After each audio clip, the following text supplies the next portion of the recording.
నేను ఒక విషయం చెప్తా. యాక్చువల్‌గా 1975లో యూనివర్సిటీకి అంటే ల్యాండ్ యాక్చువల్‌గా యూనివర్సిటీ పేరు మీద రిజిస్ట్రేషన్ కాలేదు.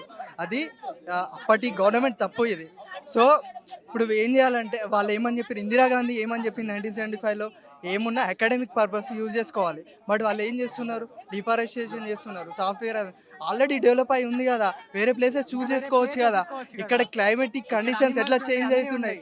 ఈ ఈ ఈ 400 ఎకర్స్ ఈ యూనివర్సిటీలో క్లియర్ చేయడం వల్ల 4 డిగ్రీస్ వరకు టెంపరేచర్ రైజ్ చేసే అవకాశం ఉందని క్లైమేట్ రిపోర్ట్స్ చెప్తున్నాయి. హైదరాబాద్ ఇప్పటికే పొల్యూటెడ్ సిటీ అయింది. మీరు కూడా ఎడ్యుకేటెడ్ పీపుల్ కాబట్టి మీరు కూడా రేపొద్దున మీకు జాబ్స్ కావాలన్నా కూడా హైదరాబాద్ డెవలప్ అవ్వాలి కదా.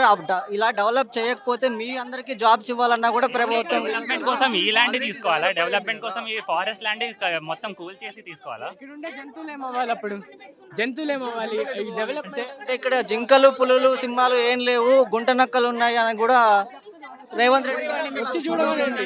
అసలు మెయిన్ గుంటనక్క అతనే కాబట్టి అతను బాగా మాట్లాడతాడు. గుంటనక్కలు కాదు, ఇక్కడ పక్షులు, నెమళ్ళు, జింకలు. అసలు హైలైట్ ఏంటంటే Species ఉన్నాయి ఇక్కడ.